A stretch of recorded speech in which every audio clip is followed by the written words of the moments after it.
Bom dia, boa tarde, boa noite, sejam muito bem-vindos a mais um episódio do podcast O Segredo do Meu Sucesso, onde que é o meu desafio desconstruir essa noção tradicional de sucesso que é muito ligada à questão financeira e sim trazer pessoas aqui dos mais diversos segmentos e mostrar a trajetória de sucesso de cada um deles para que você possa ter algumas lições, algumas dicas para que você possa ter seu próprio sucesso.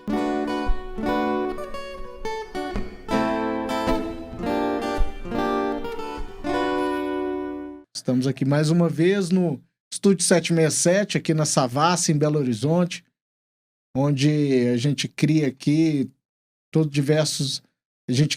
diversos tipos de conteúdos audiovisuais, como vídeos, podcasts, videocasts, transmissões ao vivo. Entre no nosso site lá, @767estúdio para mais informações. Hoje eu tenho o prazer aqui de receber o Leonardo Cunha. O Leonardo, ele é maestro e arranjador. Atualmente ele é maestro e diretor artístico da Orquestra Opus.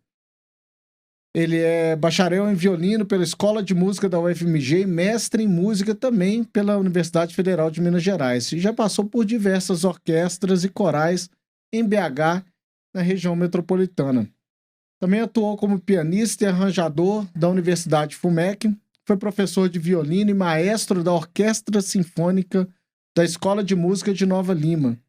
Também foi maestro do coral da ABB em Belo Horizonte, Coral Luiz de Camões e da Orquestra Jovem de Matosinhos. Muito bem-vindo aqui ao estúdio, Léo. Muito prazer, viu, Lucinho? Obrigado por nos receber aqui, pelo convite.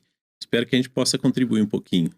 Ah, bacana. Além disso tudo, agora você está fazendo diversos shows aí com diversas celebridades ultimamente, né? Tem acompanhado lá no YouTube, tem sido muito legal. Cara, a gente... São as intempéries da vida que vão nos traçando novos caminhos, né? Então, os obstáculos sempre aparecem para a gente tentar transpô-los, né? Então, aconteceu com a gente isso em 2015. Em 2015 a gente vinha com... A nossa trajetória com a Orquestra Opus, ela está fazendo 15 anos esse ano. Então, desde o início, a gente sempre trabalhou usando leis de incentivo à cultura, né? Uma coisa que estava funcionando super bem. E em 2015 teve uma certa crise com as empresas que nos apoiavam. Então a gente ficou sem ter como fazer nada. E aí eu tinha duas opções. Uma, tentar me debater para sair daquela areia movediça ali, né? Tentar inventar alguma coisa. Foi o que eu fiz, ou ficar de braço cruzado e reclamando da vida, que muita gente opta às vezes por essa opção, né? Porque é mais fácil a gente reclamar. Desistir, né? Reclamar, não, tá tudo ruim, né? E a gente ficar por ali. E aí eu comecei a produzir espetáculos aqui, na cara e na coragem mesmo, marcando com toda a produção dos espetáculos aqui em Belo Horizonte, trazendo alguns artistas conhecidos e colocando para tocar junto com a orquestra. E desde 2015 a gente tem feito isso aqui em Belo Horizonte, coisa que a gente já fazia com patrocínio lá atrás, em Curitiba. A gente tinha um patrocinador em Curitiba, desde 2011 demandava esses espetáculos nossos. Então a gente já vinha com um certo know-how, só tem que a gente tinha tudo custeado por lá. Aí quando veio para cá a gente teve que fazer isso caber dentro do orçamento, que a bilheteria tinha que pagar todo mundo. Então esse foi o grande desafio, mas a partir desse desafio a gente conseguiu desenvolver e criamos uma coisa que acho que a gente não consegue mais tirar da nossa vida, da orquestra, são esses espetáculos mais populares, né, com uma comunicação com o público, uma coisa um pouco mais próxima. Então a música, a gente consegue democratizar a música de concerto, fazer que ela seja uma coisa mais leve, mais acessível para as pessoas. Que a gente tenta, às vezes, pegar, principalmente nesses espetáculos virtuais que a gente tem feito, você pega um cara que, às vezes, não sairia de casa para ir assistir uma orquestra, né? Aí, de repente, ele para ali e assiste um espetáculo e fala, poxa, que legal isso aí. Então, acho que isso é uma abertura para uma nova ideia cultural, porque... Hoje a questão do rádio tem diminuído bastante com os streamings que tem tido por aí, mas a pessoa liga o rádio e acha que está escolhendo o que está ouvindo e não está, né? Alguém já escolheu o que ela vai ouvir ali, né? Isso. Então isso é um grande problema. Acho que as pessoas às vezes não gostam, falam que não gostam por não conhecer. Então ninguém pode gostar de uma coisa que não conhece. Então esse primeiro contato é muito importante, né? Assim, falando dessa coisa mais de difusão da cultura mesmo. Que eu vejo muito no trabalho que vocês fazem. Quando a gente pensa em orquestra sinfônica, né? Uhum. Não sei se esse é o termo, você me corrige se eu estiver Uhum. errado. Remete muito à música clássica, né? A Mozart, Beethoven, Bach, aquele Uhum. negócio todo antigo. E de certa forma, aquilo diminui muito do público, né? Que realmente curte aquilo. Agora, quando você traz uma. Você tocou com Daniela Mercury, com Ana Carolina, com diversos outros que eu vou te pedir para você listar. Você traz a popularidade desses artistas para dentro do seu espetáculo ali, e meio que abre o leque pra galera, não é isso? Exatamente. Porque o que acontece, a gente teve até uma certa discussão um tempo atrás com o Ministério da Cultura, quando a gente tinha, tempo bom que a gente tinha Ministério da Cultura, eles questionaram a gente porque, não, vocês estão promovendo o artista. A gente ia fazer um show com o Guilherme Arantes. Não, mas aí ele está aproveitando um recurso, porque tem duas vertentes na lei, que é uma dá 100% de isenção, essa que a gente trabalha, e uma outra que é mais para música popular, que a empresa tem que completar uma parte da grana. Eu falei, muito pelo contrário, a gente está usando a imagem dele para mostrar a orquestra pro mundo, porque aqui em Belo Horizonte a gente é muito prendado, temos orquestras maravilhosas, né? Orquestra Filarmônica, Orquestra Sinfônica e tantas outras que já fazem esse repertório tradicional. Então, se você vai na Sala Minas Gerais, que é um espaço belíssimo, as pessoas que gostam já costumam frequentar. Então, é basicamente sempre o mesmo Mesma público que galera está ali. ali. Isso. Agora, a gente tenta fazer um trabalho mais desafiador, porque a gente coloca, às vezes, dentro de um teatro, né? A gente, na época que podia teatro, a gente colocava dentro do teatro 1.300 pessoas para assistir uma orquestra tocando, mas que ele foi levado lá por um artista que ele curte e ele vai entender aquela roupagem, aquela linguagem de orquestra. E a gente tem, na verdade, essa responsabilidade de tentar fazer com que essa experiência seja uma experiência muito positiva. Porque aí você realmente descortinou e abriu um caminho para aquela pessoa, para que ela pudesse ter novas escolhas musicais também. Não ficar limitado. É muito cruel a gente falar, o povo brasileiro não gosta de música de concerto. Vamos fazer um levantamento. Quanto por cento da população já realmente teve essa oportunidade? A gente fez um show com a Maria Gadu aqui, que eu fiz essa pergunta lá. Quem está indo assistir uma orquestra pela primeira vez? Eu fiquei surpreso com a quantidade de mão levantada, assim. Então, foi muito legal. E essas pessoas, muitas delas, continuaram depois fazendo contato com a gente pelas redes sociais e continuam nos seguindo e acompanhando não só os nossos espetáculos, como outros também. Então, isso foi uma abertura, uma nova vertente de música que eles conseguiram começar a ter um pouco de atenção, assim, sabe, para isso. Porque é muito cruel falar que simplesmente não gosta porque nunca experimentou, né? É um trabalho muito legal e acho que não tem problema nenhum de você usar disso aí e trazer, porque a música é música. Com certeza. Qual o problema de você criar um espetáculo de rock numa orquestra sinfônica? Ela não se limita à música. Grandes orquestras do mundo inteiro já fizeram isso, né? Então, a Orquestra Filarmônica de Berlim fez com o Scorpions. Eu tenho com Metallica, tem com o próprio Queen também. Queen, então, vários fizeram. Então, e principalmente com o rock, tem uma ligação um pouco mais afetiva de orquestra com rock. É por quê? Não sei, cara. Os grandes roqueiros aí, eles têm Eu acho porque, assim, a música, muita gente fala que é uma música ultrapassada, música clássica, né? Música erudita. Mas muito pelo contrário, ela exige um nível técnico muito maior do que uma música popular, assim, pro instrumentista e tudo mais. Então eu acho que os grandes guitarristas, Van Halen, então esses caras beberam muito na fonte eles tocavam as coisas de Bach, de Beethoven na guitarra. Então eu falo sempre que assim, a gente, nesse século que a gente já vive, nessa altura do campeonato, a gente chegar e falar que a gente inventou uma coisa completamente nova, musical, é muito pretensionismo, porque você chega e acho que a gente consegue colocar para fora as coisas que a gente já ouviu. Nós somos o resultado do que a gente viveu, né? Eu acho que musicalmente também nós somos o resultado de tudo que a gente já ouviu. Então, quando eu abro para fazer um improviso, aquelas notas não brotam na minha cabeça. Elas vêm, elas são combinadas de uma forma aleatória, mas com certeza é alguma coisa que a gente já ouviu, né? Então é importante você conhecer, ter uma experiência bem eclética para que a gente possa ter outras formas de interpretar, né, coisas diferentes. Então isso eu acho que é muito...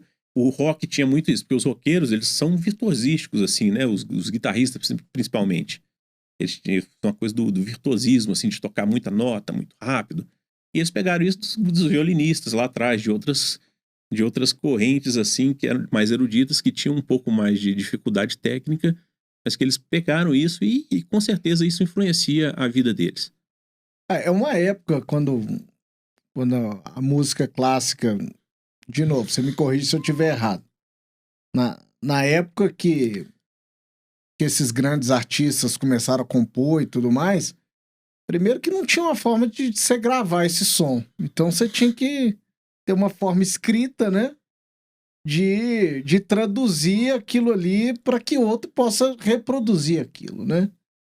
Então eu acredito que vem de um nível de dificuldade muito maior do que hoje. Hoje você quer gravar uma música, tal, você grava o som, depois você escuta de novo e tenta reproduzir. Na época não tinha isso. Uhum. Então ali tá o berço de tudo, né? E tem uma coisa que é interessante da gente pensar. Não, eu acho que tá certo, sim. Mas eu acho que tem uma coisa interessante da gente pensar, porque a música que a gente chama de erudita hoje, na época dela, ela era popular. Era a música que se ouvia, era aquilo ali. Então, esse limiar do popular e do erudito, eu acho que é uma coisa que meio tênue, assim, que a gente tem que tomar cuidado, assim, né?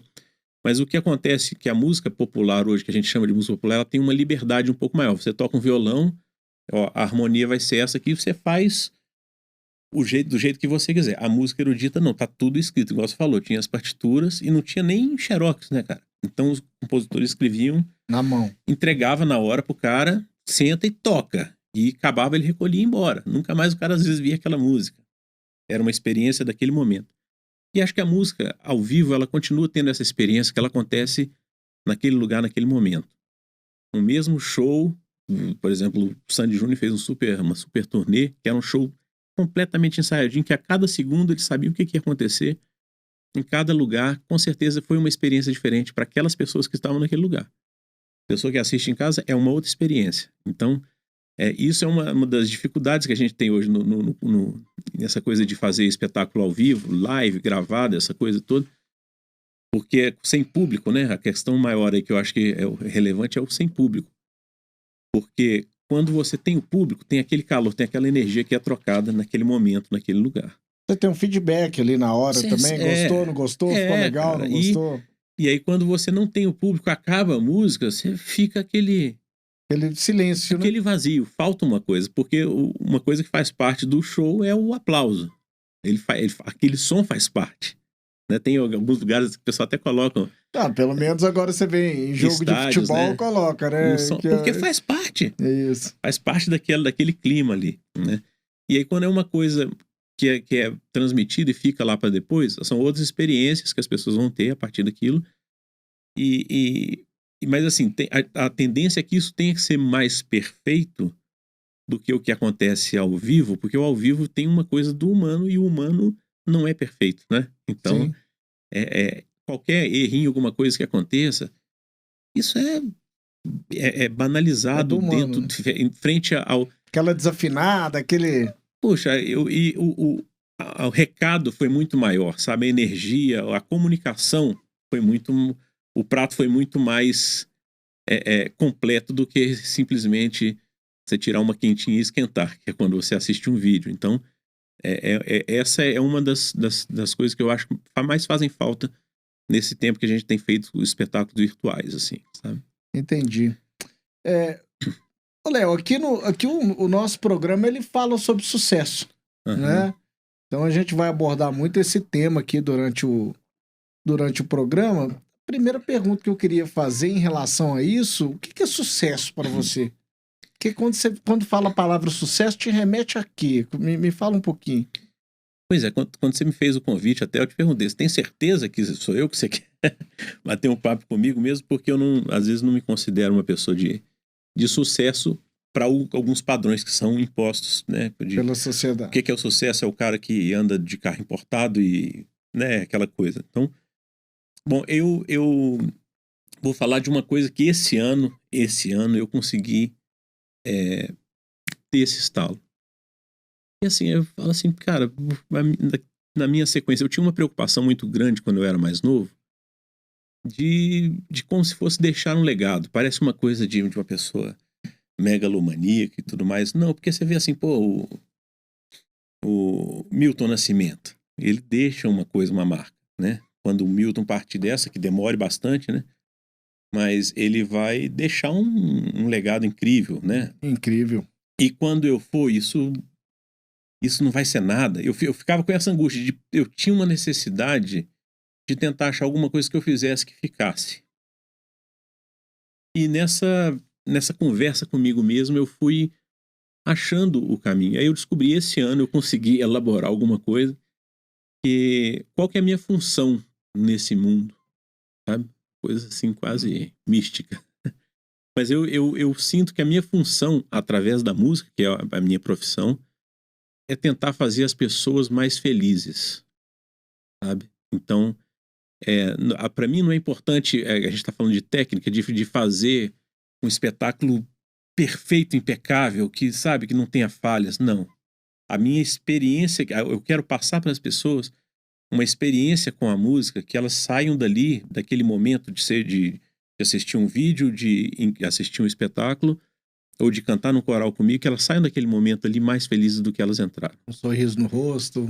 Alimentadas, com a alma alimentada. Sim. De alguma forma, sabe? Fantástico. Então, eu trabalho com alguns corais amadores, com gente com idade um pouco mais avançada, que às vezes se sentem, eles se sentem assim com uma dificuldade de render mais e tudo mais. E aí eu fiquei pensando nisso, pô, mas se eu for querer fazer uma coisa perfeita, esse não seria um grupo que eu trabalharia, mas eu não quero abrir mão desse grupo.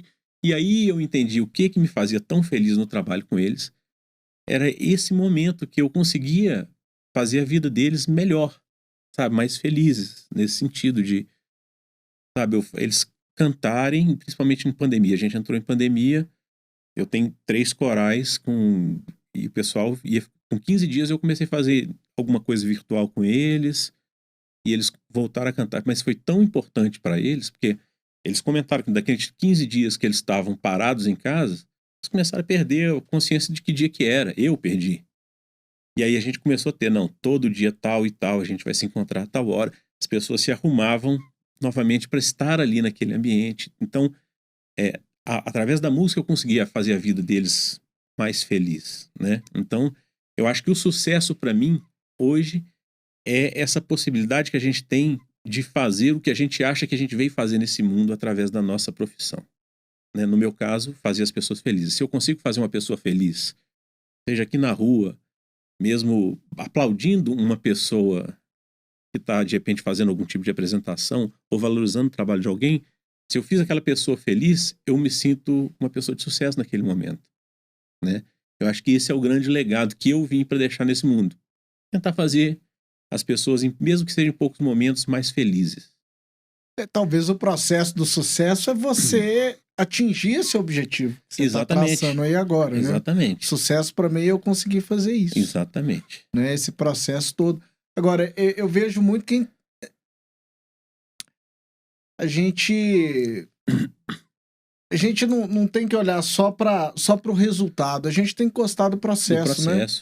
E o que importa é a viagem, não é o destino, né? Exatamente. Então você chega ali para fazer um espetáculo, organizando uma equipe de tanta gente ali, você tem que gostar daquele processo e o durante tem que te trazer prazer. E talvez a música, como profissão, é algo que mais se assemelha a essa verdade que eu tô falando, né? Eu vejo que muitas vezes o músico ele gosta do que ele tá fazendo. Certamente. Né? Talvez pode ser algum ou outro que fica de saco cheio ali, de, pô, vou tocar essa música de novo. Mas acho que na maioria dos casos o cara gosta de estar ali, de tá com a galera assistindo e tudo mais, não é isso? Com certeza. E até porque, assim, não é, vou tocar essa música de novo. Cada lugar é uma experiência diferente, né? Aquilo que a gente falou. Isso, tem um Então, local. eu tenho uma amiga minha que ela até mudou para São Paulo, ela é gestora de carreiras aqui do IBMEC. Eu fiz um tempo um processo de coaching com ela e ela falou um negócio na época muito legal para mim, que a felicidade dela era tentar tornar a vida das pessoas melhores através da profissão dela, né? E é um pouco disso. E eu também tentar fazer a vida das pessoas um pouco melhor através da minha profissão. Né? Então, acho que o sucesso, para mim, tem hoje muito link com essa realidade que eu criei, que eu consegui esse ano só fazer essa ligação de tudo isso e construir essa concepção. Talvez você sabia disso, só não tinha dado aquele clique, né? E falar, não, então é isso. De forma consciência, não é. Mas hoje eu assumo isso. E isso me dá até uma liberdade de, às vezes, fazer coisas não tão perfeitas, tecnicamente e tudo mais, mas que o ganho de comunicação, de relacionamento e de nível de felicidade para as pessoas é muito maior. Então isso me alimenta e me faz me sentir uma pessoa de sucesso nesse momento. Ah, que bom. Mas me conta um pouquinho, Léo. Você tem um currículo invejável. Hoje você já é formado, mestrado, isso tudo dentro da música. Mas de onde que veio essa paixão pela música? Você cresceu em Belo Horizonte mesmo? Pois é, eu nasci em Niterói, cara. Você nasceu em Niterói. Niterói. Meu pai, ele era engenheiro da Mendes Júnior e outras empresas. A maior parte do tempo foi na Mendes Júnior, depois que eu nasci, a maior parte do tempo. E ele ficava mudando, porque eu trabalhava com obras de arte especiais, que são pontes, viadutos, então era estrada. Então ele sempre estava rodando, né? Então... E levando a família junto. Levava a família junto. Até quando eu tinha 5 anos de idade, a gente veio para Belo Horizonte, aí ficamos aqui fixos e ele circulava e voltava sempre, né? Então, quando eu tinha 3 anos de idade, eu tive uma doença na perna e não vou entrar em detalhes porque vou estender muito.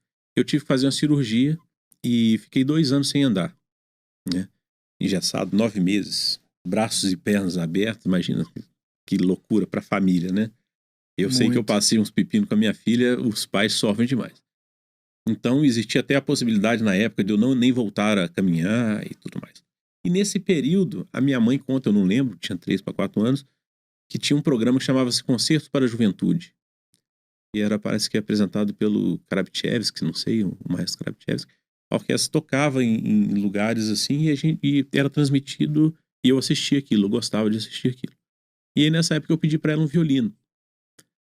E aí ela falou... Com quantos anos? 3 para 4 anos. 3 para 4 anos. Então, como eu ficava muito estático mesmo, eu ficava na frente da televisão assistindo. E ela falou, vou dar um violino para um menino de 3 anos, sou maluca, né? E ela foi enrolando, e a partir disso foi despertando. Com 6 anos de idade eu comecei a tocar piano, porque a gente morava nessa época em São Luís, no Maranhão. Ela procurou, não tinha achado lá um professor de violino, achou uma professora de piano, ela falou, o piano a gente vai fazendo aqui um pouquinho, vai rolando, vai ser bom para ele. E aí realmente foi. Depois nós voltamos para Belo Horizonte, continuei estudando piano, e eu levei o estudo do piano até os 15. Mas com 11 anos eu entrei para um curso de musicalização infantil da UFMG, que eles me perguntaram se tinha algum outro instrumento que eu queria. E aí eu fiz a escolha pelo violino.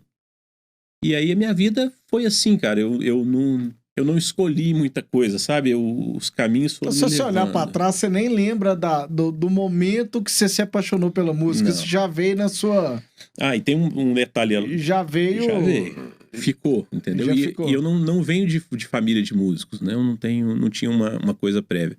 Hoje eu tenho uma irmã que é maravilhosa, uma pianista maravilhosa, 20 anos mais nova que eu, né?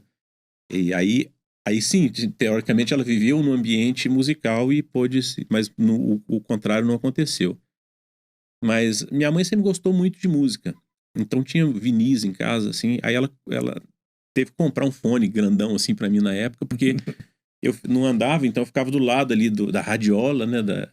Colocando vitrola, tocando disco o dia inteiro. Eu ficava ouvindo música e ela falava assim, que eu ficava assim, 6 meses ouvindo só chorinho.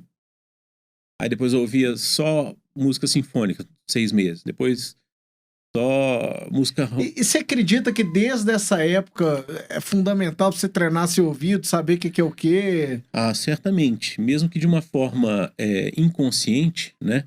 Aquela história, tudo, a gente é resultado de tudo que a gente já ouviu. Então, eu ter ouvido muita coisa faz diferença. Tem um teste, uma coisa interessante, cara. Um tempo atrás eu vi, não sei se você já ouviu falar de ouvido absoluto. Já. Já. Ouvido absoluto a pessoa toca uma nota, a pessoa é capaz de identificar e falar o nome daquela nota, sabe? Eu tenho ouvido absoluto e é como se as notas cantassem pra mim. Se eu der eu ouço a nota, ó, isso aqui foi um si, por exemplo. Si. Então parece que ela canta, ela fala o nome dela pra mim. Que Então legal. pra cada pessoa é uma experiência diferente. Tem até caso de um cara, parece que ele era mestre de obras, que ele tinha um ouvido absoluto, mas ele não sabia nome de nota. Isso é genético, né? Não, tem duas frentes de uma que a pessoa já nasce com isso, né? E tem a pessoa que ela educa o ouvido, ela começa a ter o ouvido absoluto depois, né? Então, tem um caso de um pedreiro que aí ele não sabia. Aí o pessoal fala, não, então tijolo vai ser o ré, a pá vai ser o dó. Aí ele ouvia a nota e ele falava, pá, o pedreiro. Então, assim, você vê que é uma coisa que não faz parte só da Ele questão tinha o musical. ouvido absoluto, mas não sabia qual que era a Não nota, sabia. não relacionou, que ninguém nunca ensinou o que Exatamente, é dó. exatamente. Entendi. Né? E ele não era músico, nem tinha nada a ver. Então é uma coisa fora, uma coisa que não faz parte da música. Mas aí a questão do ouvido absoluto tem as histórias que acontecem, né? Então, assim, a minha vida inteira eu tive muita facilidade durante o curso de música com as coisas que eles chamam de ditados, né? Então a pessoa tocava a melodia, eu já saía escrevendo ela atrás, né? Então isso acaba facilitando umas coisas, mas acaba dificultando outras, porque o meu processo, por exemplo, de estudo, ele sempre foi muito fraco, assim, eu sempre estudei pouco na minha vida, a parte musical, frente à facilidade que eu tinha para que essa coisa acontecia de uma forma que eu não sabia como, sabe? Então tinha um pouco disso. Então, desde cedo eu fui essa pessoa que tinha essa experiência com a música, conseguia ouvir muitas coisas que me facilitaram muito a vida. Mas chegou um tempo na minha vida que eu comecei a dar uma surtada, cara, com o ouvido absoluto. Com qual idade, assim? Ah, cara, eu devia ter uns 13 anos, por aí. Eu andava de ônibus, cara, assim, porque tem um momento que a gente tem que bloquear. Porque tudo que é desafinado te incomoda, é como se tivessem pessoas. Igual eu falei que a nota fala comigo, eu ouvia as pessoas conversando, assim, então tudo que saía da parte da inteligibilidade, então, por exemplo, se a gente está conversando, tem notas acontecendo, mas eu não ouço as notas porque eu tô pegando o significado. Você fala de algo organizado assim... Não, cara, eu tava andando, por exemplo, no ônibus, aí o carro buzinava lá, ré, aí o ônibus falava, sol. Aí, sabe, eu ficava ficava meio doido, assim, cara, nesse mundo, sabe? Aí eu tive que depois, eu consegui separar e falar, não, agora eu não vou ouvir. E ligar isso na hora que eu queria só, assim, sabe? Entendi. Que interessante. Eu fico... eu tava vendo uma reportagem uns tempos atrás, eles falando como é o faro de um cachorro, Uhum. certo? Em relação ao faro nosso de ser humano, que ele é muito mais apurado. Então, eles estavam falando que o cachorro é assim, o ser humano vai cheirar, cheiro tem uma pizza. Uhum. Eu cheiro lá, eu tenho uma pizza. Não, eu tô cheirando pizza, né?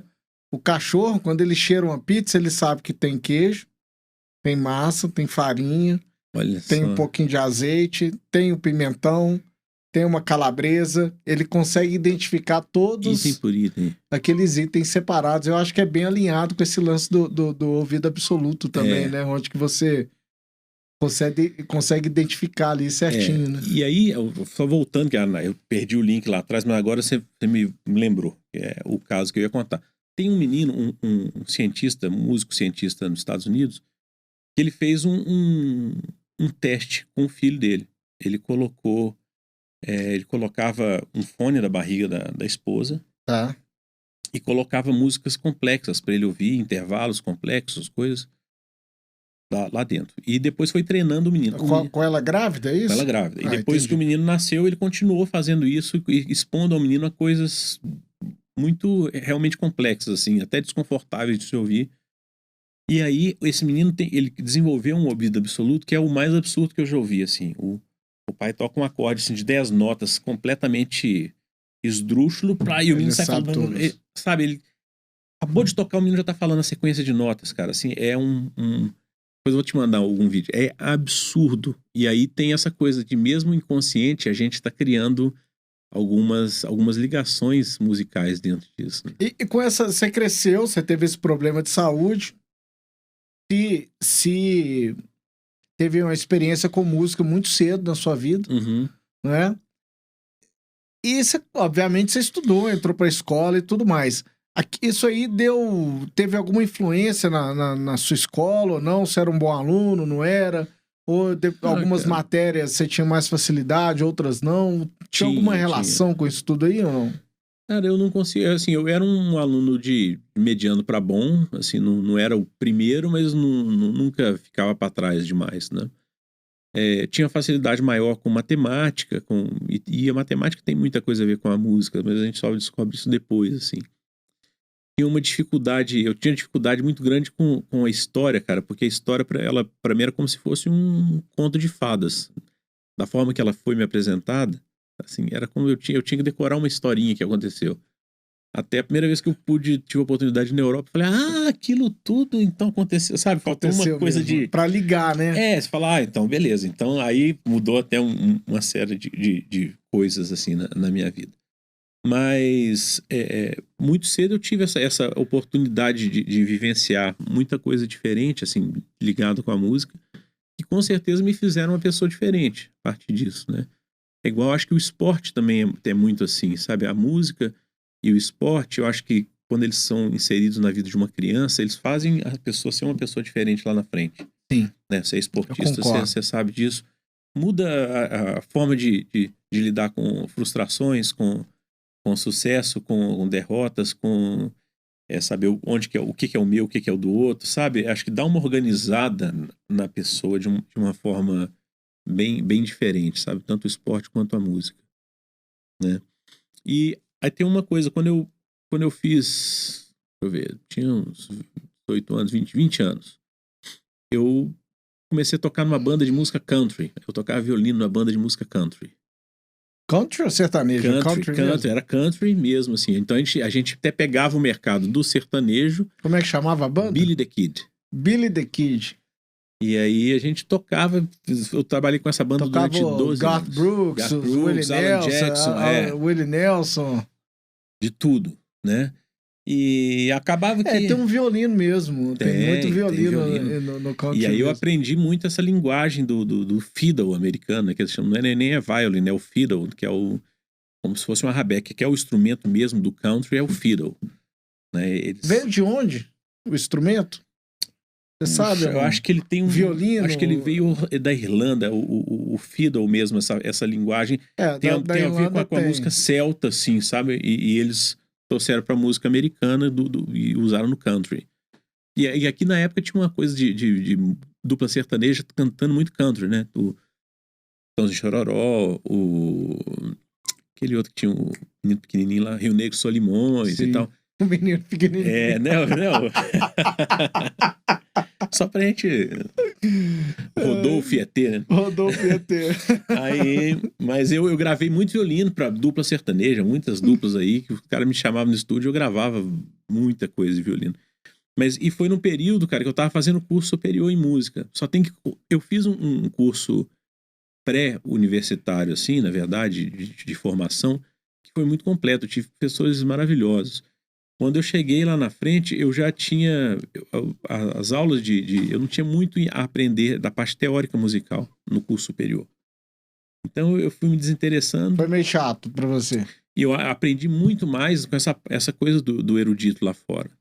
O que eu tô falando isso porque hoje, por exemplo, eu acho que há um grande diferencial que eu tenho na questão da música, de colocar a orquestra, porque eu tenho essa linguagem do popular e tenho a linguagem do erudito, que são às vezes coisas diferentes, e eu consigo conversar na mesma língua com todo mundo, sabe? Isso eu acho que é uma coisa que me faz... Você fala que às vezes alguém que se torna um músico mais tarde na vida, por exemplo, eu vou me tornar músico agora, eu vou entrar numa federal, eu vou entrar numa linha bem mais tradicionalista, talvez. Tem até mudado, isso, né? O estudo na música formal, anteriormente, era só na música erudita ocidental. Ponto, né? Porque a gente fala de música, a gente fala de música ocidental. Aí você chega na Índia, os caras usam outras escalas, outras... Aliás, o que define o que é música? Pois é. O que é uma música? É um barulho? É uma música? Pois é, O isso que aí é? é uma questão também, porque tem estudiosos da música contemporânea, né, que às vezes a música não tem melodia, é só batidas Barulhos. e tudo mais. Então aí é também música, mas eu Um acho que barulho organizado é uma música? exatamente. A organização de sons, ele se torna uma música. E até a ausência. Tem um compositor contemporâneo que chama John Cage. John Cage. E aí ele escrevia muitas peças, por exemplo, para piano preparado. Então ele pegava o piano de cauda, abria a tampa e colocava, ó, na nota tal a gente vai colocar uma borracha. Na nota tal a gente um pedaço de madeira. E escrevia, a pessoa tocava, mas saía um som completamente diferente por conta desses adereços que ele colocava dentro do piano. Tem uma peça dele que é Silence 3.44. E a música, ela é interpretada. Pode procurar no YouTube, Silence, John Cage. Aí o pianista é para piano. O pianista entra, abre a partitura, fica 3 minutos e 44 segundos em silêncio. Ele levanta, agradece a plateia e vai embora. Essa é a música. É sério, A ausência de som. A ausência de som. Então... Não deixa de ser organizado. E acaba que é uma música que é o som daquele lugar, né, também, né? Tem esse som que acontece. Igual que se a gente ficar calado, tem um som que vai estar rolando aqui, né? Tem. Então, Dizem que a ausência total de som te deixa doido, né? Deixa. Tem uma câmera... Em São Paulo acho que a USP tem uma câmera que eles falam que é desaconselhável você ficar por mais de, não sei se 5 minutos. Aliás, galera, o tratamento acústico do Estúdio 767 te deixa doido, de tão bom que ele é. Muito bom mesmo. Não é?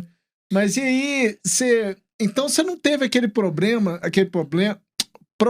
Del, de ter que escolher uma carreira, alguma coisa, de chegar dentro de casa e falar, ô, pai, mãe, eu vou ser músico, que às vezes traz uma... Pô, gente, vai ser músico, vai morrer de fome. E talvez você já cresceu já sabendo isso, né, ou não? O que acontece? Quando eu cheguei na época de vestibular, né? Aí os meus colegas da sala de falar, você já passou, porque na época, o curso de música, você tinha que fazer a prova de habilidade específica e depois você entrava para a prova geral de português, matemática. E essa prova geral você entrava, às vezes, com 2 vagas por candidato. Porque tinha prova de habilidade específica antes, não chegava nessa prova, tinha pouco candidato mesmo.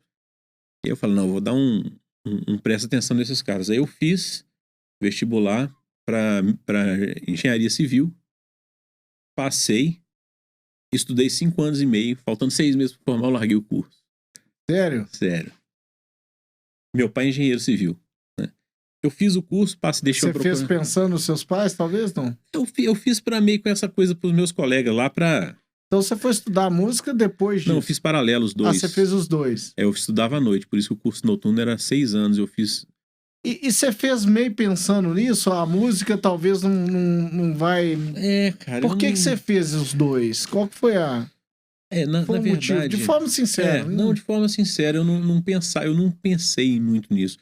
E assim, a música sempre... Você realmente gostava das duas coisas? A música sempre foi muito generosa comigo.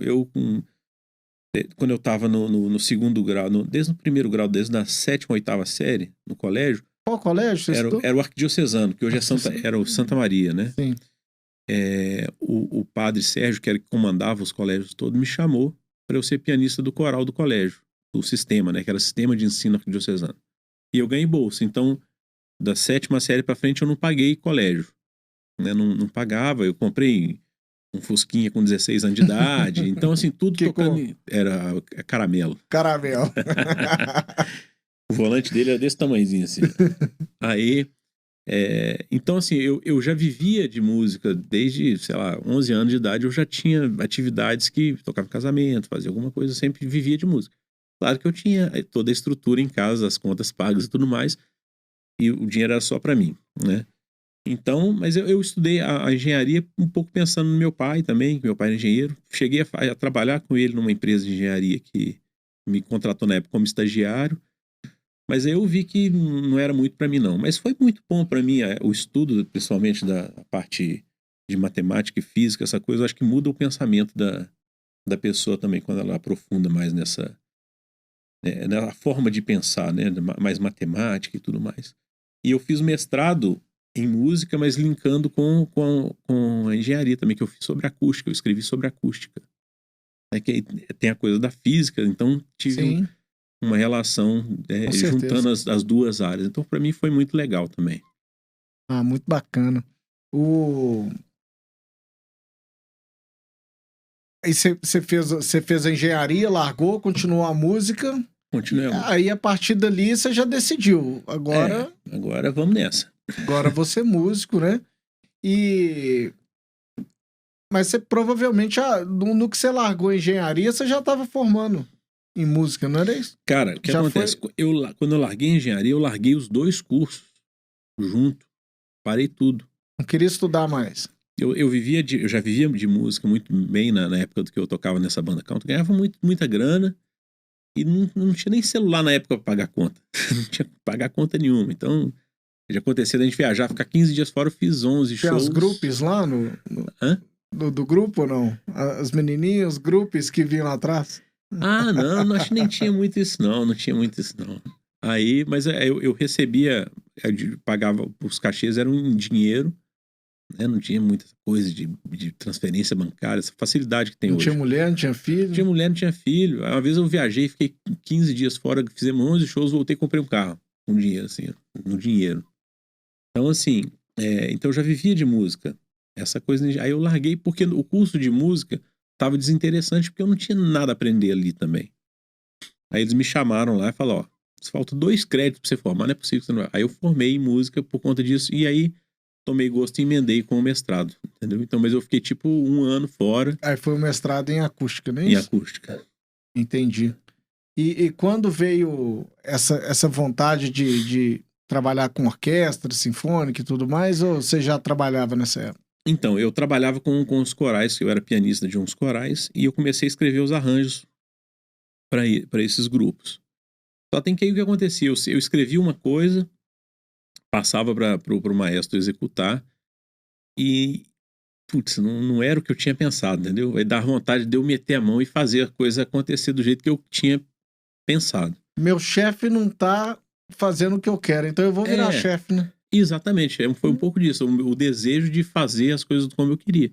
E aí eu comecei até com uma orquestra infantil em Nova Lima, que eu fiquei muito tempo lá, e fui me especializando paralelamente com o mestrado. Eu comecei a fazer disciplinas do curso de regência, mas eu não cheguei a formar em regência. Eu fiz as matérias mais aplicadas da regência e fiz cursos fora de regência, com maestros até fora do país e tudo mais, para que eu tivesse realmente a técnica para poder extrair dos músicos o que eu gostaria, né? Entendi. E eu fico pensando nesse lance de orquestra e tudo mais. Hoje, você já tem uma experiência grande nisso, né? Eu fico imaginando o sucesso seu, sucesso da orquestra, ele depende de muitas variáveis, né? São muitos integrantes, né? Cada integrante tem o seu instrumento, cada instrumento tem que estar em boas condições, tem que estar afinado, né? Você tem um espetáculo ali, depende de outras coisas também, produção e tudo. Como é que você lida onde que o seu sucesso é dependente do sucesso de tanta gente? Como é que isso funciona na sua cabeça, assim? Pois é, esse é a gente depende realmente para entregar esse produto fechadinho, empacotadinho para a pessoa, tem muitos processos, né?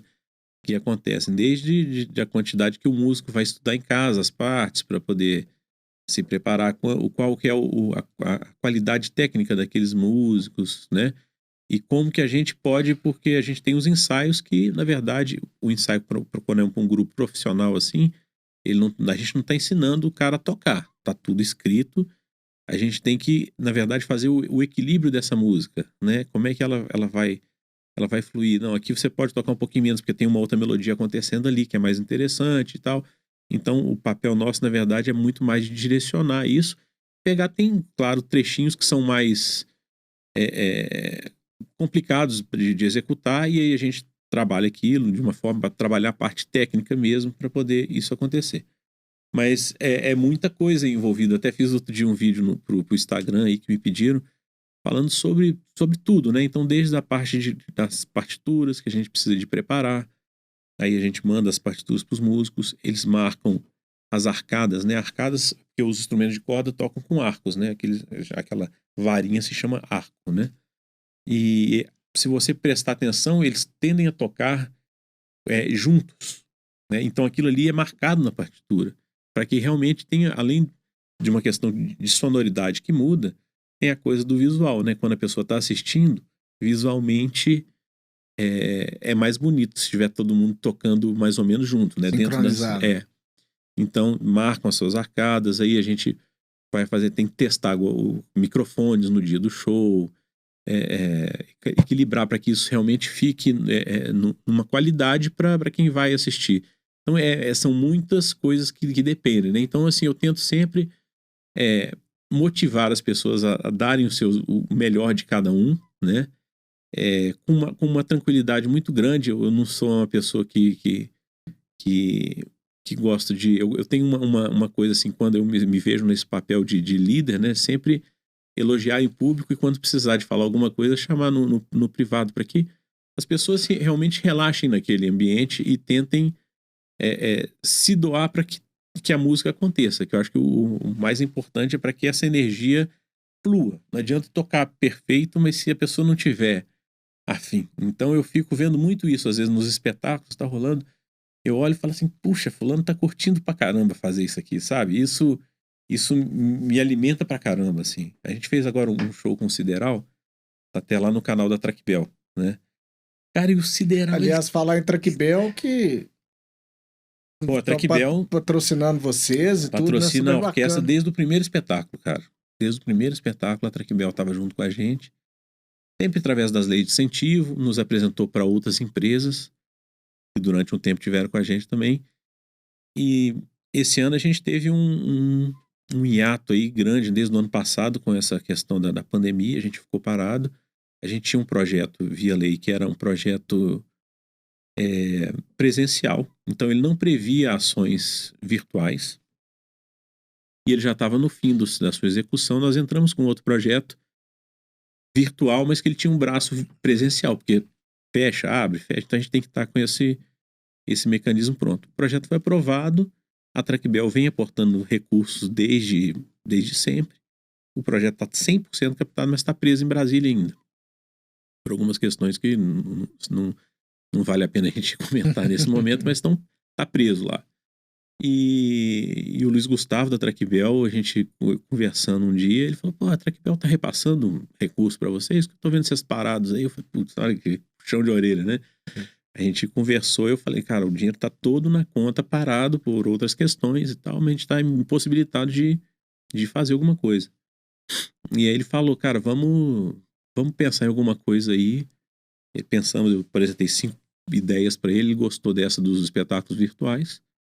E ele falou, não, se quem tem que fazer isso não tá fazendo, nós vamos fazer com recurso próprio. Então, muito bacana. Parabéns aí pra Trackbell, pessoal aí, de ter entrado nesse momento tão difícil, né? Muito difícil. E mantido. Mas você ia falar do Sideral, você ia falar que fez o show do Sideral, cara, ele assim, no ensaio, ele tocava assim, cara, às vezes a gente até parava para corrigir alguma coisa até que ele continuava lá, que ele tava curtindo demais, cara, tava tudo lindo, sabe? Isso é legal, a gente vê que a pessoa tá nessa mesma vibe que a gente tá, assim, porque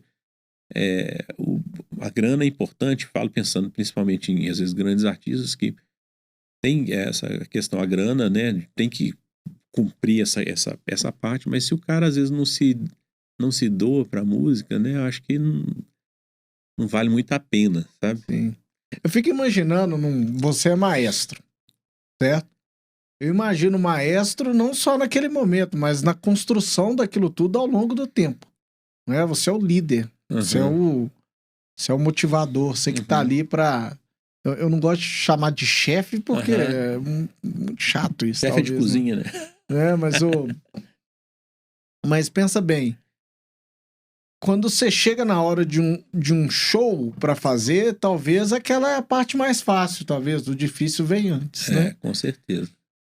Mas eu sempre imaginei naquele momento ali, todo mundo já tá treinadinho, ensaiadinho. Se você tirar aquela pessoa do maestro ali daquele momento, o show não sai, não funciona ou funciona? Pode funcionar e pode não funcionar. Né? Por que ele pode funcionar? Porque as notas estão escritas. Porque pra quem é leigo, você tá ali não. fazendo assim. Naquele momento, aí tem algumas coisas. Naquele momento do palco, falar assim, a orquestra precisa do maestro tem poucos minutos, poucos momentos, né? Qual que é o momento, às vezes, para mostrar a hora que vai começar a música? Pá, a música começa aqui, você solta e o cavalo vai andando. E na hora de parar o cavalo também, você tem que assumir a rédea, é o piloto de avião, né? Que ele tem que levantar voo e pousar. Durante o voo, a música acontece sozinha. Então tem poucos momentos que a orquestra precisa realmente do maestro. Tem lugares que, por exemplo, o trompista, o trompa, sabe qual que é o trompa? Aquele instrumento que é todo enrolado, o cara toca com a mão dentro, assim. Eles são 6 metros de tubo enrolado, cara, você acredita? 6 metros? 6 metros de tubo. É muito tubo. E aí o cara tem, às vezes, sei lá, 3 minutos de música, ele não toca. Ele tem só pausa lá. Aí ele tá esperando a hora dele tocar. E ele fica contando os compassos, né? Tipo assim, 1, 2, 3. E vai, a música tá rolando. Aí daqui a pouco o cara pensa será que eu tranquei a porta de casa, né? Aí a mente sai. Exatamente. Aí, entendi. Então chega naquela hora. Fulaninho, tá chegando sua hora aí. Então chega naquela hora, só de eu olhar pro cara, ele já sabe, agora sou eu. E aí a gente tem uma coisa que a música, ela tenta sempre imitar uma voz, né? Que é o instrumento mais perfeito que a gente tem. Então, pra eu fazer aquele músico entrar na hora certa, eu posso fazer vários gestos, mas um gesto que mais funciona, que eu acho que é mais orgânico, eu respiro junto com ele, porque ele tem que respirar para soprar, né? E o som vem. Então, nesses momentos, eles precisam também da gente para checar alguma coisa. Agora, se o maestro é ruim também, ele dá entrada no lugar errado, né? Pode acontecer. Por isso que eu falo assim, nunca confie no maestro, porque às vezes a gente também tá pensando em outras coisas e se distrai. Mas de uma forma geral acontece. Então é muito mais naquele momento da gente relembrar tudo que a gente trabalhou antes. Aqui esse ataque tem que ser com energia. Então não adianta eu chegar para os violinos e tá escrito que é forte, com acento. Você olha para ele. Exatamente. Eu tenho que olhar para ele. Se eu olhar para ele e fizer assim, ele não vai tocar. Ele fala, é estranho, sabe? Ele não vai conseguir tocar. Então tem muito mais isso. E tem os maestros que fazem isso muito melhor que eu, que são os showmen, né, cara? Que os caras mostram pro público onde que tá acontecendo a coisa toda. Então isso também acaba sendo um papel artístico também nessa história. Eu fico imaginando, o cara tá ali tocando, ele tá olhando pro instrumento dele, ele tá olhando pra partitura, tá olhando pro maestro, né? E ainda tá dando tchauzinho lá pra mulher dele que tá na plateia, né? Então, é muito elemento aqui pra fazer tudo funcionar ao mesmo tempo, né? Eu acho muito bacana, muito legal. É legal demais. Mas me conta, agora, você mais recentemente, eu acredito, eu não sei quanto tempo você faz esses shows com os famosos, né? Conta um pouquinho dessa história, como é que começou, e você até já tocou um pouquinho nesse ponto. Uhum. E como é que funciona? Você tem sua equipe. Uhum. Tá todo mundo organizadinho ali, sabe o que fazer. Agora a gente vai tocar músicas do Legião Urbana agora. Uhum. Né? Tá o Vila Lobos. Dado Vila Lobos, Traz o Vila Lobos aqui. Aí, o que é? Todo mundo vai pra casa, comprar a casa, pra aprender as músicas todas do Legião, pra vir aqui tocar com ele. Como é que funciona? A gente ensaia. Aí cada vez é um artista diferente, que eu acredito que são personalidades diferentes, pra trazer e pra encaixar com isso aqui é difícil. Como é que funciona esse processo todo? Então, geralmente a gente faz contato com o artista, né? Faz o convite, da partir do aceite dele, eu sento com ele pra gente definir o repertório. Eu tento sempre já sugerir, porque às vezes o artista, não, tu tem a música do meu disco novo, mas a pessoa não quer ouvir a música do disco novo, quer ouvir, né? Então aquele momento ali com a orquestra é pra tocar as mais, né? Top hits mesmo. Então a gente define a questão de tonalidade, que às vezes o cara gravou num tom, mas agora a voz dele já fica mais grave, não canta mais o mesmo tom, vamos definir tudo. Aí eu vou fazer os arranjos, eu escrevo as partituras para todos os instrumentos. Para todo mundo. Então, Então você tem um trabalho muito grande. Muito seu. grande. Eu gasto aí umas 12 a 20 horas para escrever cada arranjo, né? De escrever tudo e tal.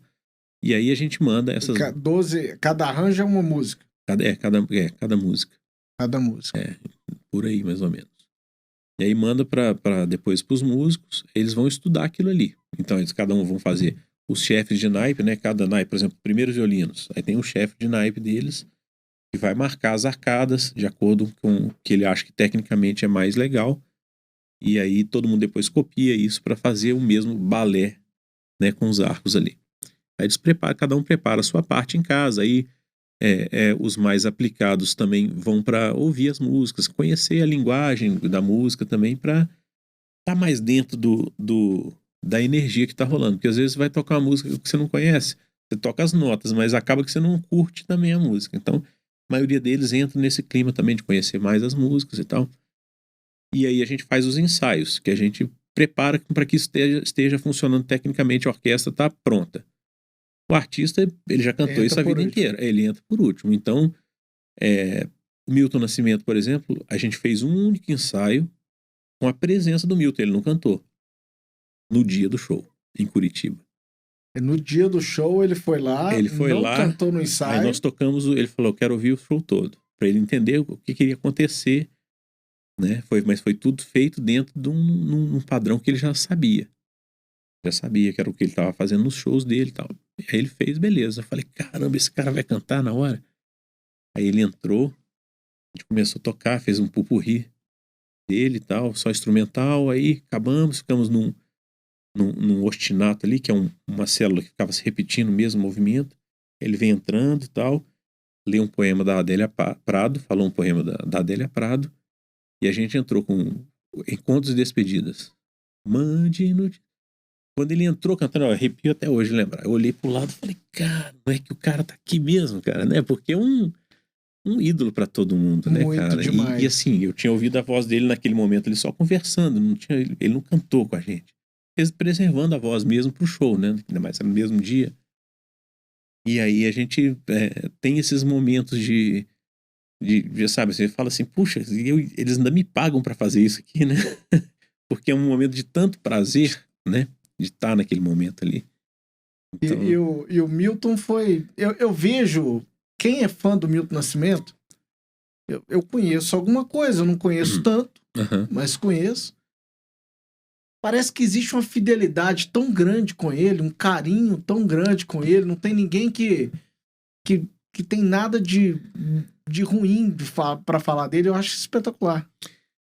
Cara, os artistas, eles têm que, assim, na verdade, tomar muito cuidado com o que eles fazem, o que eles dizem, o que eles sabem, porque essa é uma relação que a gente não consegue entender bem. Porque, assim, a minha sogra, por exemplo, ela sempre foi alucinada com o Milton Nascimento. No dia do show, ela foi. Acabou o show, eu levei ela lá no camarim. Aí o Milton tava lá, Milton, essa aqui é minha sogra. Ela ficou olhando pra ele assim, cara. E aí ela não sabia o que fazer, e ele também não sabia o que ele fazia, sabe? E assim, então, de tamanho essa influência de um ídolo na vida de uma pessoa, é uma coisa que a gente não consegue explicar, os sentimentos que passam disso. Então, o Milton é uma pessoa muito, muito tranquila, muito querido, muito, sabe? Então, a gente tem que tomar cuidado, porque quando a gente está fora de uma cena, mas se você é artista e é conhecido, né? Por exemplo, eu saio daqui na rua, ninguém sabe quem eu sou. Pegar um cara ali, ele vai ficar com raiva de uma pessoa que ele não sabe quem é. Mas se o Milton Nascimento sai na rua aqui e xinga alguém, é diferente, entendeu? Às vezes desconstrói toda uma carreira por conta de uma hora que a pessoa estava mal. Então o artista tem que tomar um pouco muito, assim, esse cuidado com o que ele se porta, né?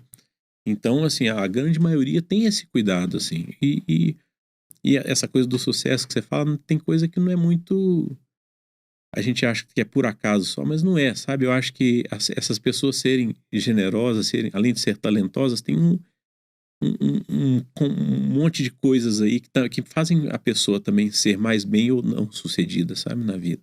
E ao longo desse tempo todo, fala algumas histórias, algumas algumas Cara, histórias interessantes aí sobre esse pessoal todo que você gravou, quem que foi bacana, quem que não foi. Obviamente, se você não não. quiser falar, você fica à vontade. Tem coisas Mas, que às vezes a produção dos artistas, às vezes, trazem más experiências pra gente. Mas a gente entende, porque o produtor tá ali para pedir uma coisa que o artista às vezes não vai ter coragem de te pedir e tal. Então, tem alguns casos que já aconteceram, mas são poucos, assim, de a gente ficar, assim, até entristecido com a experiência. Teve experiência, vamos colocar algumas coisas legais. A Daniela Mercury, ela chegou e o baterista que toca com a gente, ele é baiano. ela parece que é uma pessoa de uma felicidade muito grande, né? Cara, de uma... Que energia, assim, sabe, eu falei assim, essa mulher, ela não é um homem que ia segurar essa mulher, não, porque é muita energia. Nós chegamos, acho que foi em Curitiba também o show com ela. Chegou, aí nós fizemos um ensaio de manhã, o filho dela, que era o produtor musical dela na época, o Gabriel, aí ele acompanhou o ensaio com a gente, isso aqui ela que vai querer cantar mais assim, assado, pra gente já ir preparado. Aí nós almoçamos até na parte de baixo do teatro, contratamos um catering pra lá pra gente almoçar. Ele almoçou com a gente voltou pra ensaiar mais um pouco, que ela viria pro ensaio.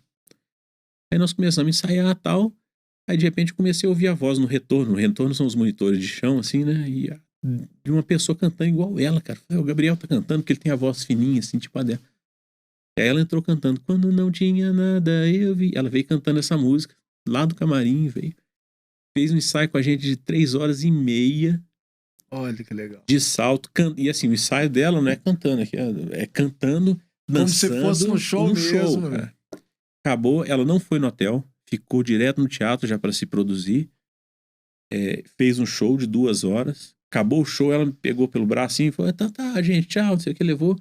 Aí eu falei: poxa, você fez aquele ensaio gigante, depois desse show, ainda tá com essa energia toda. Ela falou: eu tô acostumado a fazer trio elétrico, 8 horas. 8 horas direto. E aí eu fico cantando, aí ela dentro do camarim começou a cantar, dançar assim, eu falei: caramba, como é que desliga? Mas assim, foi muito legal da parte dela, isso sabe? É muito assim, cativante, né? Com certeza. Isso inspira, talvez, né, Léo? Totalmente. Você fala, cara, olha isso, cara. O que eu gosto sempre de falar com os artistas que têm essa experiência, eu falo, porque uma coisa é a orquestra, às vezes, vai e toca o show. Então já teve casos com artistas que não foram tão legais, a orquestra toca um show. Mas tem hora que o músico que tá ali, ele toca pro artista, cara, que tá ali, entendeu? Então a orquestra tocou pra ela, sabe? Tocou com ela, mas pra ela. Acho que todo mundo ficou empolgado naquela hora. É uma outra energia, cara. É uma outra energia que aí é aquela coisa, só quem tá naquele lugar pra sentir aquela experiência, né? Eu te falo, eu fui no Rock in Rio em 2017, foi que teve aqui no Rio. Aí eu fui no dia do show do Guns N' Roses e do The Who. E no outro dia teve Bon Jovi e teve Tears for Fears, né? Tears for Fears foi um show burocrático. Foi bom? Foi. Cara, não erraram, foi legal, é bacana e tudo mais. Legal. No outro dia teve o show do The Who.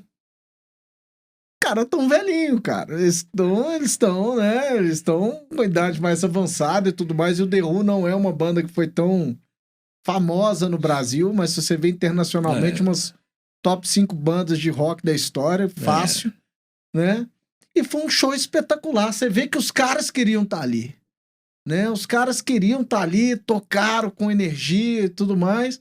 Depois você vê um show do Guns N' Roses que era pra ser aquele show de empolgação e tudo mais, foi aquele negócio meio xoxo, né? Então, eu acredito que esse negócio de gostar do que faz e ter prazer nisso é tão importante, né? Você chegar ali e falar, eu não vou fazer isso aqui com tesão que vai... E eu acho que às vezes o artista acaba falando, pô, o cara tem 60, 40 anos de estrada, né, cara? Aí o cara fala assim, pô, vamos lá, mais um. E ele não pode encarar assim, né? Não tô julgando ninguém. Mas você vê, por exemplo, o Paul McCartney, o cara faz 2 horas e meia de show e nem água o cara bebe, cara, entendeu? No show, ele tá ali, assim, acho que é uma percepção do profissionalismo que ele tem, sabe, assim. As pessoas têm que ter a melhor experiência possível na presença dele. Acho que é, sabe, uma preocupação, assim, de, além de estar curtindo, ele tem um respeito pelo todo, assim, de... o Derico uma vez fez uma coisa tão legal, cara, assim, a gente... o pessoal de Varginha queria que a gente fizesse um show lá, e ele tinha gravação do programa do João no dia seguinte. Aí eu olhei, tinha um voo de Varginha para Viracopos e daria para ele pegar, mas assim, o show ia acabar às 9h30, o voo era 10h15. E assim, é em Varginha, mas é fora de Varginha. Então a gente calculou aquilo. Aí falou, cara, eu não vou fazer. Eu falei, cara, dá pra fazer? Não, eu não vou, cara. Porque o show não acaba na hora que acaba a última nota, não. Vocês querem lá tirar foto com a gente, quer conversar, quer perguntar do Jô, se o Jô é assim, se o Jô é assado. O cara quer fazer. Isso faz parte do combo show, né? Então, vamos tentar. Aí a gente acabou remarcando com uma outra data que ele podia fazer de uma forma mais íntegra. Mais tranquilo. Aí as pessoas... E ele tá certo, né, cara? Porque o show, às vezes, começa quando o artista chega na cidade, né? Ele chega na cidade, o pessoal já fala, não, fulano tá no hotel. Imagina uma cidade pequena, um Já grande vai no artista. hotel, todo mundo vai lá. Então, ó, fulano tá aí. Eu moro perto do Ouro Minas ali, quando chega um artista grande assim, cara, muda o clima em volta, né? As pessoas sabem, aquela entidade está ali, né? O Paul McCartney ficou ali. Foi. Então, sabe, você fala assim, cara, o cara tá aqui do lado. Então, assim, então, a partir dessa hora já tá valendo o show. Então, se ele chega lá e fala, vai embora, acabou. Ele acabou, ele perdeu a metade da popularidade dele ali num gesto. Então, esse cuidado tem Por mais que ele explique, ninguém entende, né? Exatamente. Então, isso faz parte do show para esses grandes artistas, né? Então, desde a hora que eles chegam até a hora que eles vão embora. Acho que é muito importante o trato, porque às vezes o artista ele sofre muito, né, cara, com essa questão do assédio. Mas é uma coisa que se deseja tanto, né? Ser tão famoso, aí de repente quando o cara não dá conta, às vezes, de lidar com essa questão toda aí. Você, desse pessoal todo que você tocou, quem que empolgou mais a galera do público e tudo mais, que teve uma energia mais legal? Cara, olha, o Nando foi sensacional. A gente fez com o Nando Reis, em Curitiba. Você tava contando aqui antes do show até que o Nando Reis, cara super tranquilo, super bacana. Super relax, descolado, cara. Foi muito bom, né? Super, ele tava super, assim, entregue mesmo, sabe? Ao fazer. E o Nando toca todo dia, né, cara? O cara era um cara que... E ele foi, assim, super compenetrado em fazer aquele especial ali, né? Então foi... Ensaiaram também, não? Ensaiamos no dia também. Dia. Aí ele ensaiou com a gente e tal. Aí ele não queria sair do palco, cara. Ele saía, vamos lá fazer mais uma, não sei o quê. E assim, ficou naquela... pilhado mesmo, com aquela energia. A gente fez numa ópera de arame em Curitiba, não sei se você conhece lá. Não conheço. Então tinha, sei lá, 1.500 pessoas e, puxa, assim, lotado e o pessoal cantando muito legal, assim, muito. Então a Daniela foi sensacional, cara. Tem... Pessoas acabam, naquele momento, né? Acaba que aquele show acaba sendo um dos melhores. O Legião, por exemplo, que a gente fez com o Dado Villa-Lobos, ele fala, eu não sou cantor, cara. Eu não sou cantor, mas eu falei, pô, mas você viveu as experiências todas, então a gente está com você no palco ali, a gente fez um negócio legal, que o Monte Castelo, a gente projetou num telão, desceu um telão, ele sentou num banquinho lá, e eu falei, agora a galera vai cantar. Então a gente tocou e o público cantou pra ele. Que legal. Foi emocionante, cara, assim. Que massa. Legal demais. Assim. E quem que você pensa assim, não, eu quero tocar com esse, qual que é sonho, qual que é a realidade aí? Não, esse aqui vai acontecer e esses aqui ainda são sonho, mas... Cara, um dos sonhos de consumo, assim, é a Marisa Monte, né, cara? Acho que ia ser um espetáculo lindíssimo e várias pessoas que já tocaram com ela e quando a gente fez com a Ana Carolina, o guitarrista dela é o filho do Pepeu e da Baby, né, o Pedro Baby, que toca com ela no Tribalistas, inclusive assina alguma das músicas com ela, por exemplo. E o pianista era o Carlos Trilha, que veio também, que era o pianista que fez o CD do Legião Urbana, aquele do Renato Russo, Equilíbrio Distante, aquele italiano. Sim. Ele que foi o produtor. Ele estava tocando com a Ana Carolina. E ele já tinha tocado com a Marisa. Ele falou, cara, a Marisa é uma seda de pessoa para se lidar. Se você fizer um show com a Marisa Monte, você não vai querer fazer show com mais ninguém na sua vida, porque ela é sensacional. Isso ela é muito legal, né, cara? A pessoa já diz falar isso, assim. E eu adoro o repertório dela, assim, tem um... E tem alguma conversa? Já teve alguma cara, coisa? Já tentaram iniciar? Uma vez a empresa que patrocinava a gente em Curitiba pediu pra gente sondar, assim, né? Quanto que seria? Mas era tipo 3, 4 vezes o que a gente poderia gastar na produção inteira, só o cachê dela. Então, a gente não avançou. Cara, mas eu tenho muitos artistas que eu sou muito fã, assim, que eu acho que ficariam um show muito legal, assim. Até estrangeiro, já que sonhar... Sonhar não custa nada, vamos lá. É melhor sonhar grande, né, cara? Mas não sei, tipo Steve Wonder, né? Uns caras assim, Elton John. Imagina, fazer um espetáculo assim. Muito legal. E não é nada assim que... E é aquelas coisas, em termos de investimento, é um investimento certo, né? Se você fizer trazer um cara desse e fazer um circuitozinho no Brasil de 3, 4 shows, você não perde dinheiro. Não perde dinheiro. Pode estar chovendo canivete no dia. O problema é querer, né? O problema é conseguir Eu digo eles terem toparem, interesse em alguma coisa. E ter a grana também para viabilizar isso, né? No início, né? Um Fred Mercury. Não, o Fred eu vou deixar para fazer o show depois com ele. Tá certo, muito bacana. Falando um pouquinho mais de sucesso, tem uma pergunta que eu pensei aqui agora, talvez. Para ter o sucesso na música, cara, é muito erro, né? Para você ter o acerto. Você acha que existe o sucesso sem um fracasso? Acho que não, né? Sucesso sem o fracasso, cara? Ou o sucesso Pois é, eu acho que... É um conjunto de fracassos que levam ao sucesso. A gente tem que saber até interpretar o que é o fracasso, porque às vezes o que se chama de fracasso é uma coisa corriqueira para o músico, talvez, não sei, sabe? Porque qual que seria o fracasso, né? Assim, tô tentando colocar na concepção musical, né? Para a pessoa acertar, tirar uma música, aprender o instrumento. São vários fracassos, que ele vai errar até... não, agora tá legal. Tá aí. Tá bacana. No seu caso, né? Um caso de um jogador de basquete, numa entrevista famosa do Michael Jordan, foi entrevistado, falou, mas você é o maior cestinho da história e tudo mais. Ele vira e responde, porque você não viu tanto de cesta que eu errei para eu poder chegar nesse ponto, acertar o tanto que eu acerto, né? Eu acho que, sim, o músico a gente trabalha, por exemplo, dentro das nossas casas, assim, tecnicamente, né, a gente estuda uma passagem musical até ela ficar debaixo dos dedos ali, realmente é um treino que se erra muito, né?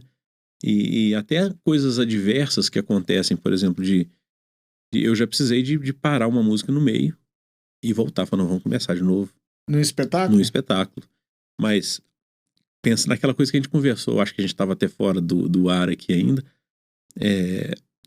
O que eu acho que é a experiência do presencial, ela é muito mais do que só a música, só a música perfeita acontecendo. É aquela energia. Eu falo, não, peraí, vamos voltar aqui porque o negócio ficou meio estranho e o pessoal merece ouvir essa música.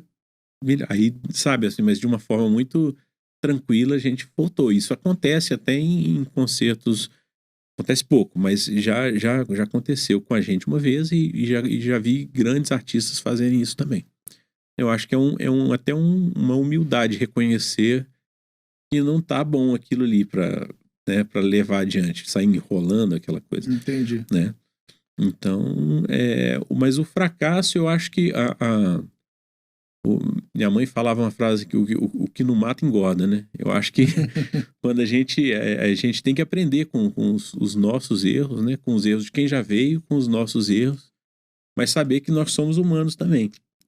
Teve uma vez uma pesquisa que eu li, uma tese de, não sei se mestrado, doutorado, que falava um pouco sobre a questão do erro na música ao vivo. Ele tem que acontecer. Às vezes ele é imperceptível para uma grande maioria, mas ele acontece de uma forma que torne aquilo tudo humano e as pessoas relaxem. Sabe? Até a plateia relaxa. Quando acontece alguma coisa, sabe? Essas meninas saltando lindamente aí nas Olimpíadas agora. A gente assistindo fica naquela tensão. Quando ela dá uma escorregadinha, alguma coisa, que você fala, não, agora vai.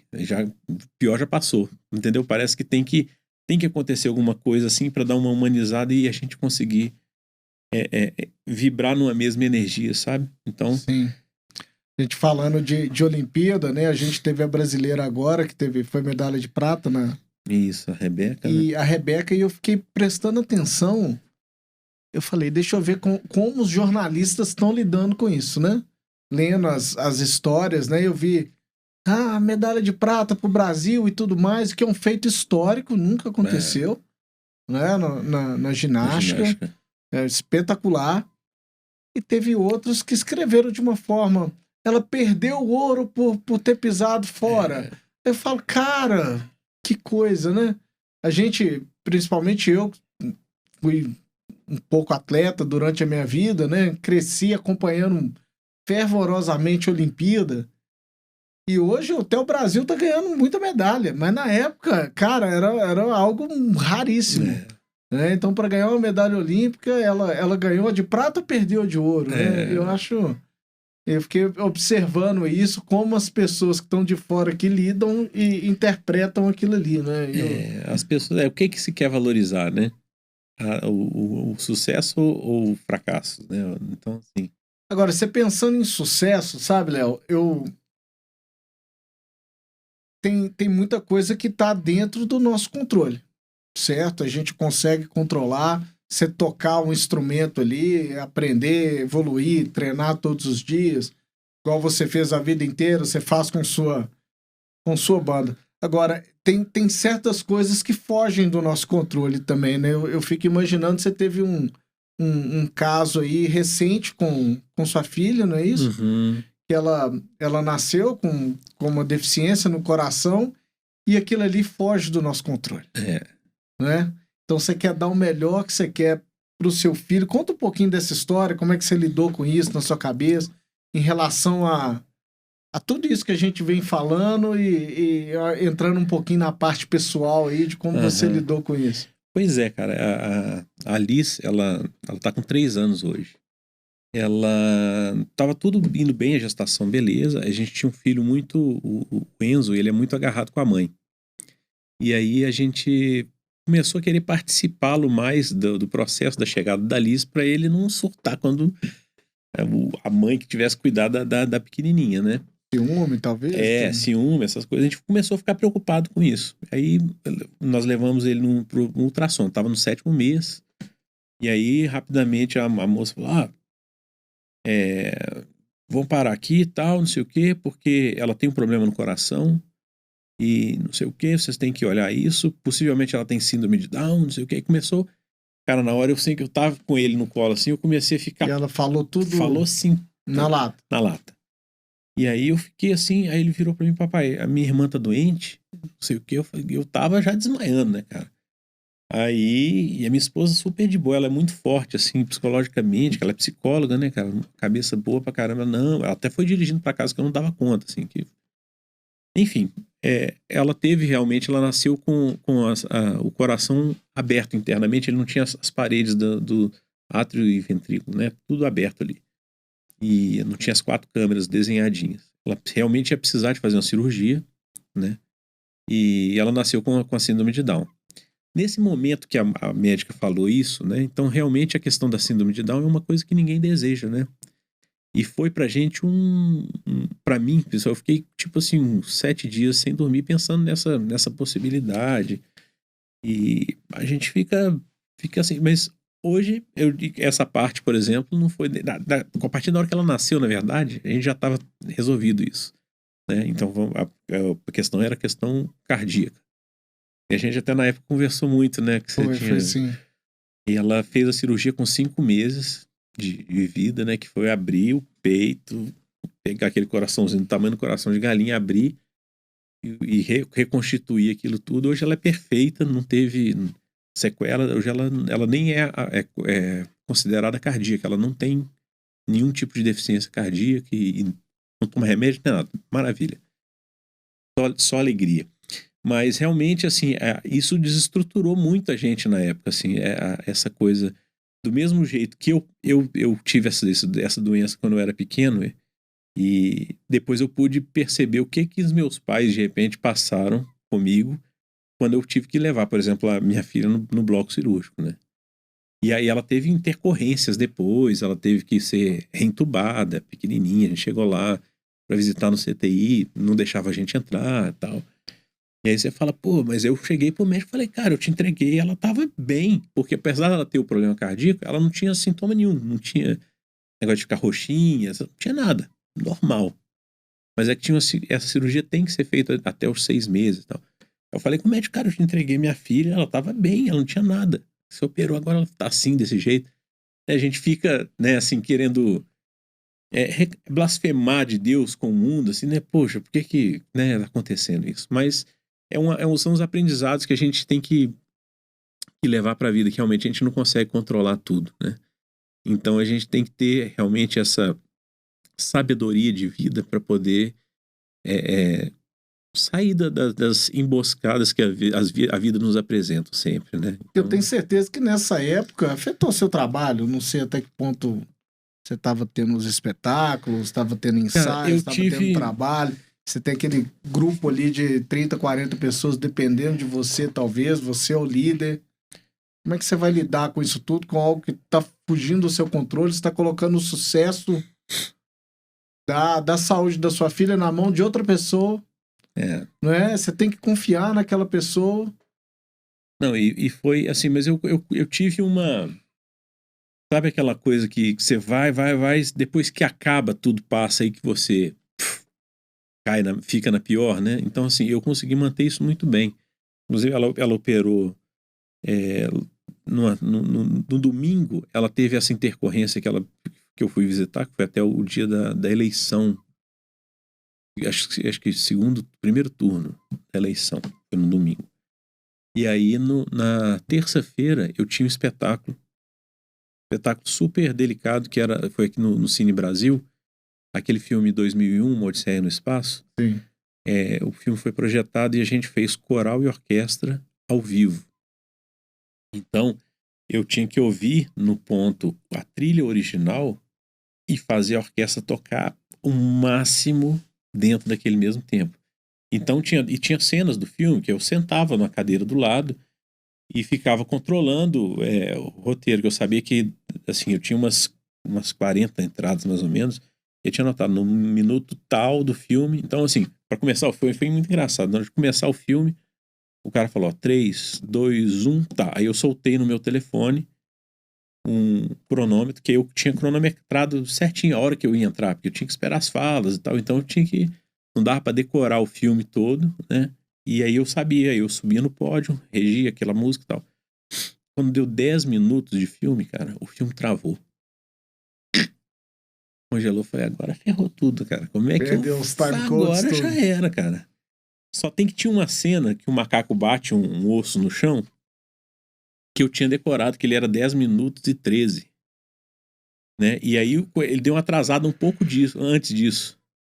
E aí quando ele deu esse negócio, eu calculei, dava 40 segundos, 42 segundos de diferença, de latência ali. E aí eu tinha que fazer conta, cara. Eu olhava lá, não, agora eu tenho que contar, mas para eu saber a hora certinha para poder fazer. Mas eu fiz isso assim, com a cabeça muito boa.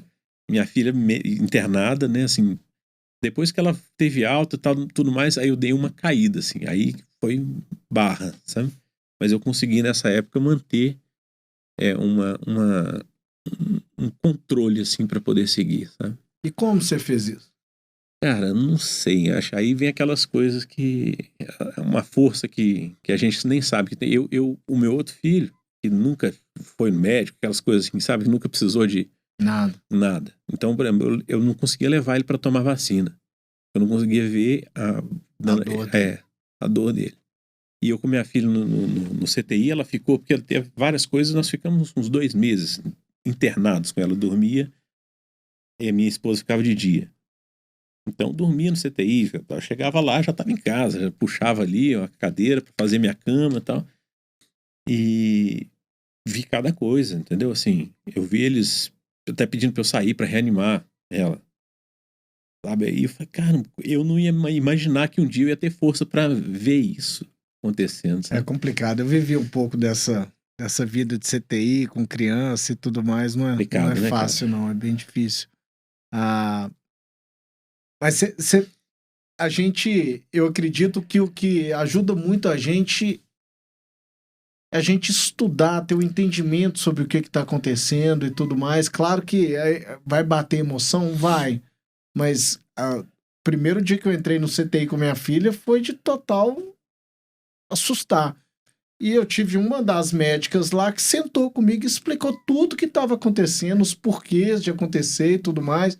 Aí você vai entendendo, aí você vai dando uma... Faz muita diferença, né, cara? Dando uma acalmada. Porque se você não entende o que está acontecendo, é igual dois chineses falando, conversando um com o outro, você acha que os dois estão brigando. Né? E aí, se você entender o que os dois estão falando, você, opa, não estão, não, tá bem legal.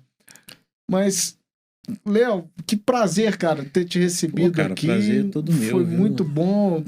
Aprendi pra caramba com o que você falou aqui, foi muito fantástico. Pra finalizar aqui, eu queria te perguntar qual que é o segredo do seu sucesso? Cara, eu acho que o segredo do meu sucesso, pensando no que eu acho que é o meu sucesso, eu acho que é tentar manter ao máximo possível as boas relações com as pessoas, sabe? Fazer as pessoas se sentirem contempladas, né? E felizes na presença da gente, mesmo antes da música acontecer, sabe? Então, assim, tem uma coisa que eu aprendi na minha vida, que às vezes, eu sempre fui muito tímido, muito fechado. E aí às vezes, a gente começa a receber postos de mais importância e as pessoas não... E você tímido, aquela timidez, ela soa como soberba, né? Uma pessoa, porque você passou e não cumprimentou uma pessoa porque você é tímido. Mas aí não, pô, mas o cara é importante, o cara não passa nem cumprimenta a gente, né? Sim. E eu tive que fazer um trabalho, eu aprendi isso com meu sogro, que eu vi ele era diretor de escola, ele cumprimentava do pipoqueiro da rua, eu falei, pô, isso que eu tenho que fazer, sabe? E eu aprendi a fazer um pouco disso, assim, quebrar esse gelo, pô, pra as pessoas se sentem contempladas como elas devem ser, né? Essa coisa das pessoas invisíveis no mundo, eu tento não cair, ser mais um que vai fazer isso. Então, às vezes no meu prédio lá, às vezes a faxineira tá limpando, eu falo, bom dia, fica até assustada, né? Porque por uma coisa tão comum. Então eu faço questão que as pessoas se sintam bem na minha presença, sabe? Se sintam valorizadas e eu tento fazer que elas tenham a melhor experiência, principalmente quando a música está envolvida, a melhor experiência possível em questão de saírem felizes, né? Eu não trato só como um espetáculo de música, acho que tem uma coisa da forma que você se relaciona com a pessoa, se você cumprimenta, no espetáculo mesmo, como você fala, tentando levar essas coisas com a maior leveza possível. Eu acho que isso é um dos segredos que eu tenho, assim, para fazer as pessoas se sentirem bem. Bacana demais. Passa pro pessoal de casa, como é que te acha, Instagram, se tem telefone, onde que acha os espetáculos? Pois é, a gente está fazendo uma série de concertos virtuais agora, patrocinada pela Trackbell, e está sendo exibido pelo canal do Grupo Trackbell no YouTube. Então, youtube.com/Grupo Trackbell, os espetáculos acontecem lá. A gente vai divulgando sempre nas redes sociais nossas, né? Orquestra Opus, no Instagram. OPUS. Orquestra Opus. OPUS. Tá. Tanto no Facebook como no Instagram, a gente tá com esse nome lá. No nosso canal do YouTube, a gente tá engatinhando ainda, é uma coisa que a gente tem que dar jeito, tá? Orquestra Opus Brasil. Mas tem lá, por exemplo, tem um show do Nando Reis todo lá e tudo mais. A gente tá, então, divulgando esses espetáculos que vão acontecer até o final do ano, pelo menos até agora a gente tem essa certeza que vai até o fim do ano. Quem que vai tocar nos próximos? Pois é, a gente vai fazer agora um espetáculo, agora no dia 29 agora de agosto, em homenagem ao Michael Jackson, que vai ser no dia do aniversário do Michael Jackson. A gente vai fazer tocando as músicas do Michael. Depois a gente vai ter um trilhas de cinema. Vou divulgando depois. Mas trilhas de cinema que a gente vai fazer as trilhas ao vivo e projetar os filmes. Pô, De Volta pro Futuro, hein? Pois é, cara. Essa não tá não, mas ela tá no meu plano lá. Depois tem qual delas, né? Tem várias. Só pra colocar o bilhetinho lá. Pois é. Ou então tem aquela aquele Power of Love, né? Power of Love, aí tem mais umas coisas. Eu tô tentando conversar lá pra gente ver se consegue trazer alguns artistas também pra fazer. Mas o legal é que os shows ficam gravados lá no canal, então mesmo os que já passaram, as pessoas quiserem assistir no momento que estiver em casa lá com um pouquinho mais de folga, às vezes na hora de um jantar, né? Em vez de ficar ouvindo tanta notícia ruim, liga uma musiquinha lá, certeza. Consegue estar com a gente lá. Então, obrigado, Léo, por ter vindo aqui, valeu demais. E, pessoal, sigam lá o Léo, que todo o trabalho dele é espetacular, fantástico. Segue lá nas redes sociais que ele acabou de passar pra gente. Sigam também o Instagram do estúdio, 767 Estúdio, e o Instagram do podcast, que é o Segredo do Meu Sucesso. Tá bom? Obrigado, um abraço, bom dia, boa tarde, boa noite. Tchau. Valeu.